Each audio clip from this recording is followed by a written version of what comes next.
Good morning, viewer. Welcome to our first. Here is a breaking news from India. Yes, India has been pressing for resolving the Ukraine dispute through dialogue and diplomacy and is ready to contribute to any peace processes, Prime Minister Narendra Modi said on Saturday after holding talks with visiting German Chancellor Olaf Scholz, who favored a clear stand in the UN on the issue. The one-year-old conflict and its consequences, including on food and energy security, figured in the Modi-Scholz dialogues besides ways to ramp up overall bilateral engagement, including in areas of trade and investment, new technologies, and climate change. In his statement at a joint press event with Modi, the German Chancellor described the Russian aggression against Ukraine as a major catastrophe that has negatively impacted the globe and said it is important to state very clearly where we stand on this subject, including at the UN, as international law governs international relations. On Thursday, India abstained in the UN General Assembly on a resolution that underscored the need to reach comprehensive, just and lasting peace in Ukraine and called for Russia to end the hostilities. Since the beginning of the developments in Ukraine, India has insisted on resolving this dispute through dialogue and diplomacy. India is ready to contribute to any peace process, Modi said in his media statement. The Prime Minister also said that there has been active cooperation between India and Germany in the fight against terrorism and separatism, and countries agreed there concerted action necessary to end cross-border terrorism. Seen as an apparent reference to Pakistan, the German Chancellor asserted that no one can change borders through use of violence. This war violates the fundamental principle to which we had all been agreed for such a long time, and that is that you do not change borders through the use of violence, he said. Scholz arrived here this morning on a two-day India visit, a day after the first anniversary of the Russian invasion of Ukraine that saw the US and its European allies renewing their resolve to strongly back Kyiv and mount pressure on Moscow, including through fresh economic sanctions. A very important question is securing the supply of food and energy. We have to make sure that countries in Asia, Africa, and America are not too strongly and negatively impacted by the terrible war of aggression that Russia started against Ukraine, and that the impact is not too negative for them. The German leader said, Modi said that increasing cooperation between the two largest democratic economies of the world is not only beneficial for the people of both the countries, it also sends a positive message in today's tension-ridden world.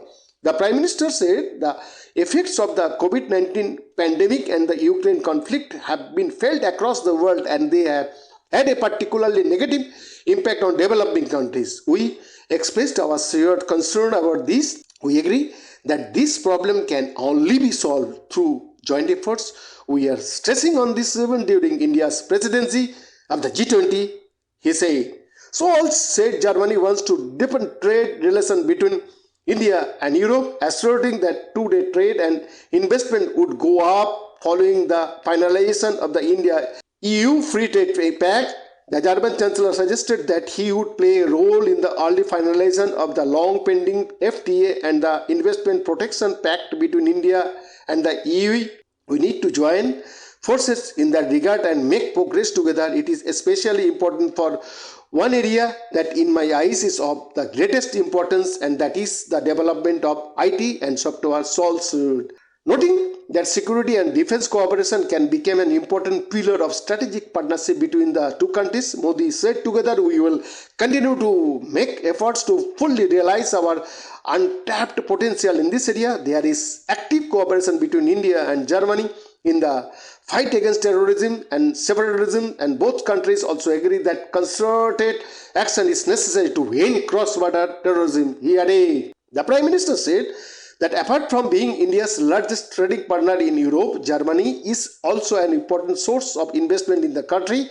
Today, due to the Make in India and Self-Reliant India campaigns, new opportunities are opening up in all sectors in India. We are encouraged by the German interest in this opportunity, he said. The Prime Minister also underlined the importance of reform of the multilateral institution. We also reiterated the consensus that reform of multilateral institutions is necessary to better reflect global realities. This is evident in our active participation within the G4 to reform the UN Security Council. He said, the G4 comprise India, Brazil, Japan and Germany, and all of them are strong contenders for permanent membership of the UN Security Council. India and Germany are increasing cooperation for the development of third countries under the Triangular Development Corporation, Modi said. He said people-to-people relations between the two countries have also strengthened in the last few years with the inking of the migration of the Mobility Partnership Agreement in December last year, and this relation will be further deepened. In accordance with the requirements of the changing times, we are also adding new and modern aspects to our relation. Last year, during my visit to Germany, we announced the Green and Sustainable Development Partnership, PM Modi said. Through these, we are expanding cooperation in the areas of climate action and sustainable development goal. We also decided to work together in areas like renewable energy, green hydrogen and biofuels, he added. Birendra Ji for Fosok TV.